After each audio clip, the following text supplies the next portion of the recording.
मेरे सामने बैठे हुए समस्त यादव समाज के मेरे साथी और मित्र नहीं, मेरे परिवार के सदस्य जो आगे बैठे हैं, बोलो मेरे साथ जय माधव, जय माधव, जय यादव, जय यादव।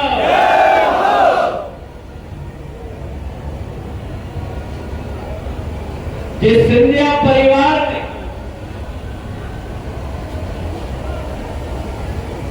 सिंधिया परिवार के मुखिया, एक मुखिया नहीं, दो मुखिया नहीं, लेकिन तीन तीन मुखियों का नाम माधव से शुरू होता है।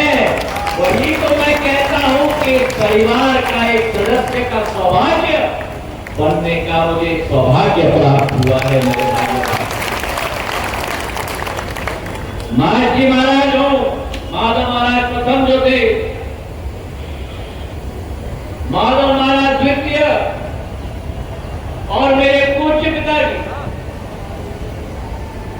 तीनों ने अपने जीवन में केवल भगवान श्री कृष्ण के प्रति संकल्प और समर्पण नहीं, लेकिन उनके दिखाए हुए रास्ते पर चलने का संकल्प लेके अपना जीवन बिताया। और माधव महाराज द्वितीय में तो आप में से कुछ ही लोगों को इस बारे में जानकारी, लेकिन भगवान श्री कृष्ण के ऊपर कविता उन्होंने स्वयं लिखी और भगवान श्री कृष्ण के ऊपर गीत, जैसे आज हमने हमारे गांव के वासियों से सुना। महाराज सिंह जी थे, एक नौजवान मेरा साथी था, वैसे गीत भी माधव महाराज भगवान श्री कृष्ण से गाते।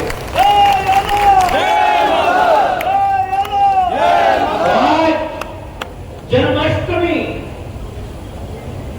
के पावन पर्व पर मैं दिल के गहराइयों से आपको बधाई देना चाहता हूं, शुभकामनाएं देना चाहता हूं। ये पर्व केवल भारत माता की संस्कार और संस्कृति और इतिहास का एक मुख्य अंश नहीं, लेकिन ये अतिशयोक्ति नहीं होगी कि संपूर्ण पृथ्वी और प्रकृति की सबसे बड़ी नींव है तो भगवान कृष्ण की लीला है। मेरे भाइयों,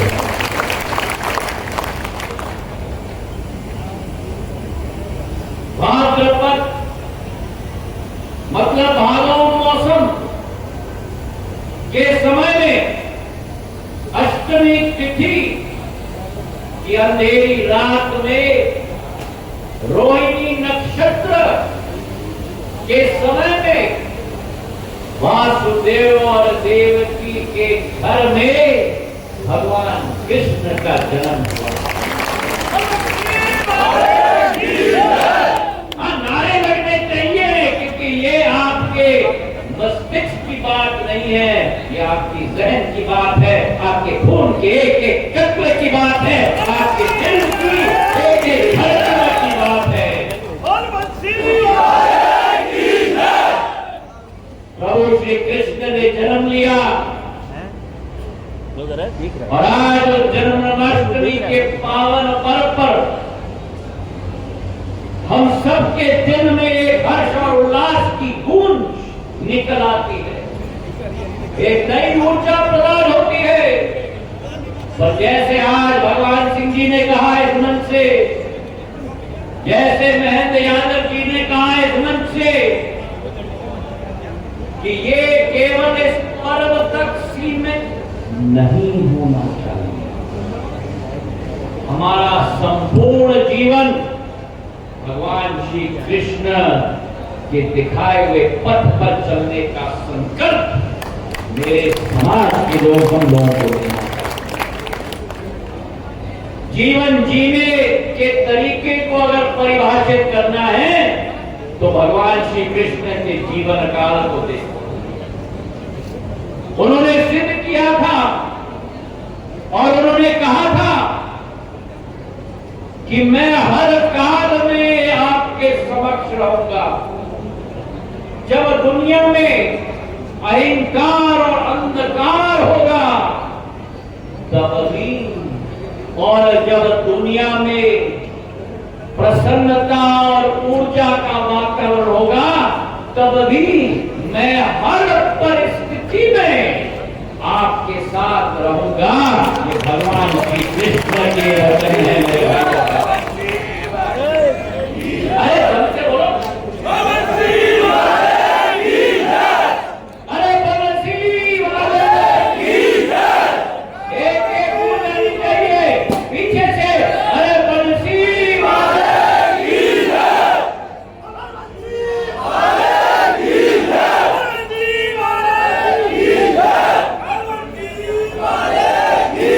तो किसी ने भगवान श्री कृष्ण की कथा को सुना है या वाचन किया है? भगवान श्री कृष्ण की कथा केवल सुनने की नहीं है, केवल वाचन करने के लिए नहीं है।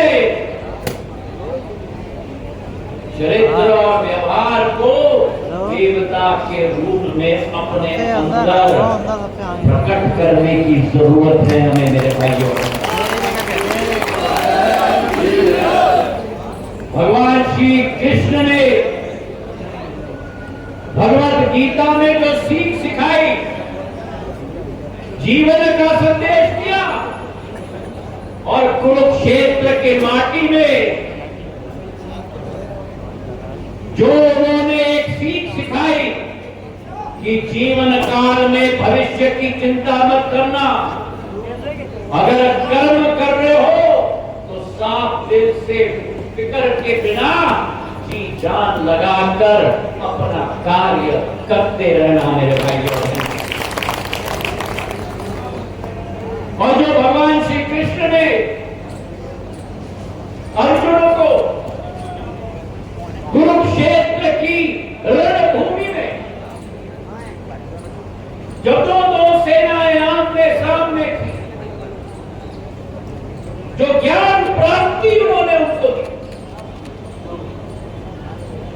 वो केवल भागवत गीता तक सीमित नहीं, वो आपके और हमारे जीवन काल के सबसे सर्वश्रेष्ठ और उत्तम सीख हमारे जीवन के लिए है मेरे भाइयों।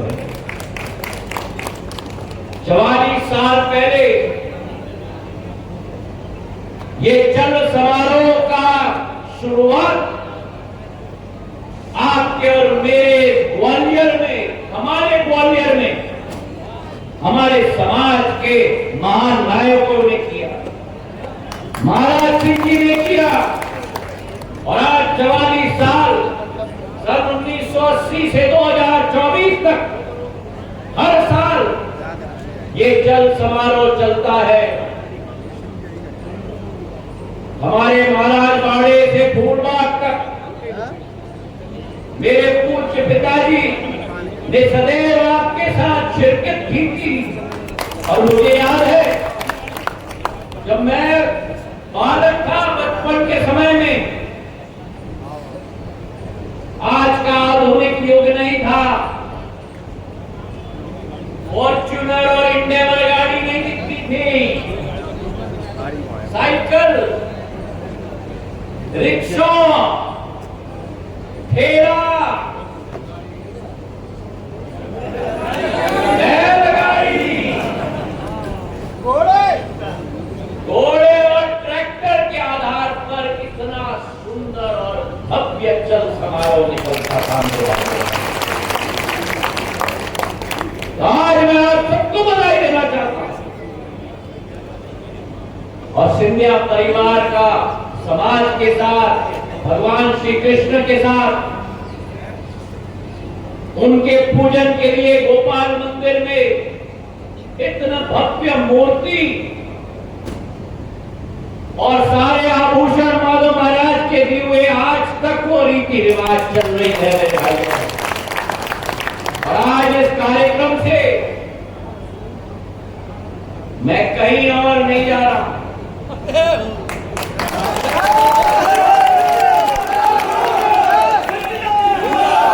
कोटेश्वर के मंदिर से दर्शन करके मेरे यादव समाज के लोगों के सामने प्रणाम करते हुए सीधे गोपाल मंदिर में दर्शन करते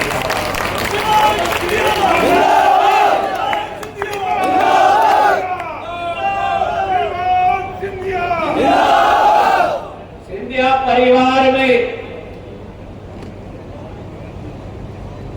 भगवान महाकाल के साथ साथ भगवान श्री कृष्ण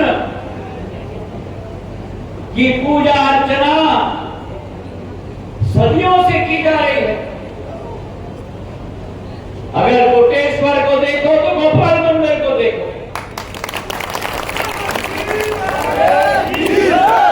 अगर उज्जैन में राणोजी महाराज ने भगवान महाकाल का मंदिर स्थापित किया जो इल्तुतमिश ने 1125 में पूर्ण तरीके से मिटा दिया था और लिंग को कुएं में फेंक दिया था, वो राणोजी महाराज ने दोबारा आज जिस महाकाल मंदिर में आप और हम दर्शन करते हैं वो सिंधिया परिवार के द्वारा बनाया गया।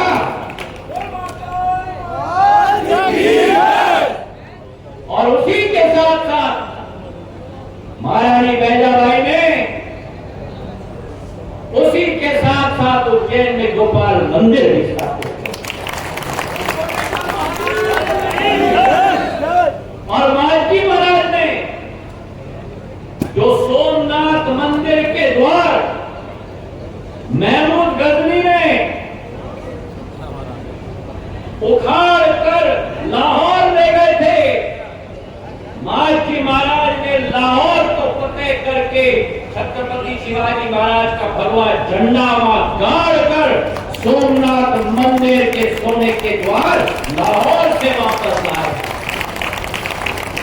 और जब सोमनाथ मंदिर के पुजारियों ने कहा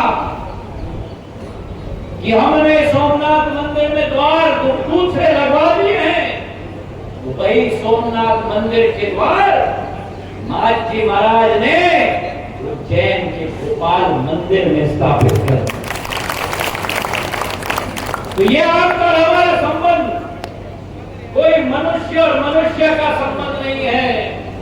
आपका और हमारा संबंध एक आध्यात्मिक संबंध नहीं है। आपका और हमारा संबंध एक खून का संबंध है मेरे भाई बहन।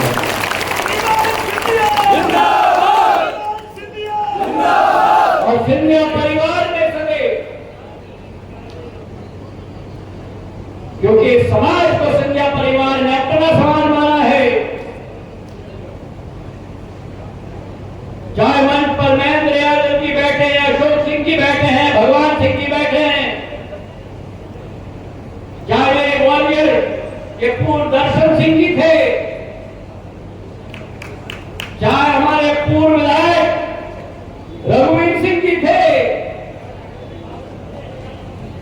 चाहे संभाल में अशोकनगर में नीलम सिंह जी थे, देशराज सिंह जी थे, चाहे शिवपुरी जिले में बैजनाथ सिंह जी हैं, राम सिंह जी थे, चाहे मंगलौरी के पूर्व विधायक गजराज सिंह जी थे, चाहे अशोकनगर के जिलाध्यक्ष चिन्नाम सिंह जी थे, चाहे वर्तमान के दोनों विधायक ब्रिजेंद्र यादव महेंद्र यादव है, चाहे पहले बार मध्य प्रदेश के सरकार में संभाग से गुना शिवपुरी संसदीय क्षेत्र से मंत्री बना तो ब्रिजेंद्र यादव को हमने बनवाया था मंगावी से। चाहे क्षेत्र में आज दोनों जिला पंचायत अध्यक्ष अजय यादव और नेहा यादव है, शिवपुरी में और अशोकनगर में, चाहे हमारे क्षेत्र के पार्षद हैं, चाहे पूर्व में जिलाध्यक्ष लालसान यादव थे, चाहे बाएं देखो दाएं देखो ऊपर देखो नीचे देखो,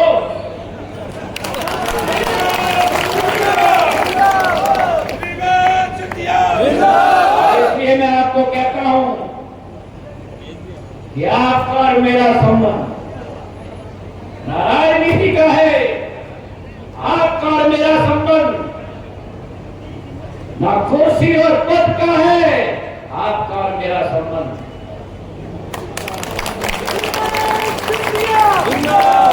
जय माधव, जय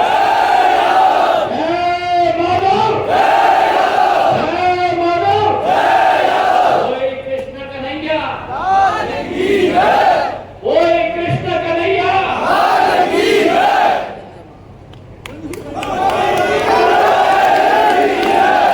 कोई कृष्ण कन्हैया, जिनके हाथ में कितनी मधुरता की बांसुरी, वो कृष्ण कन्हैया,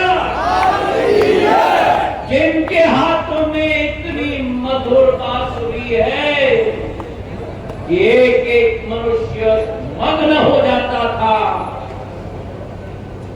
और वही कृष्ण कन्हैया जिनके हाथों में मधुर बांसुरी होती थी,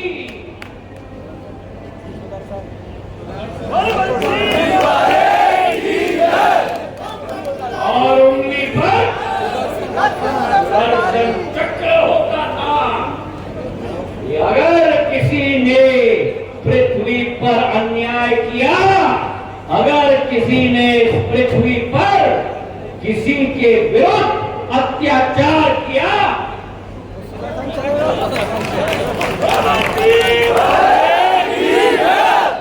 मेरे यादव समाज के मेरे भाई और बहनों, आप उस भगवान श्री कृष्ण के वंशज हो जिस एक एक शब्द में, एक एक पद में, एक एक कदम में सुगमता और मधुरता भी है, और वो क्षमता भी है कि अगर किसी ने अत्याचार किया तो खड़े होकर उस अत्याचार को समाप्त करने की क्षमता भी है।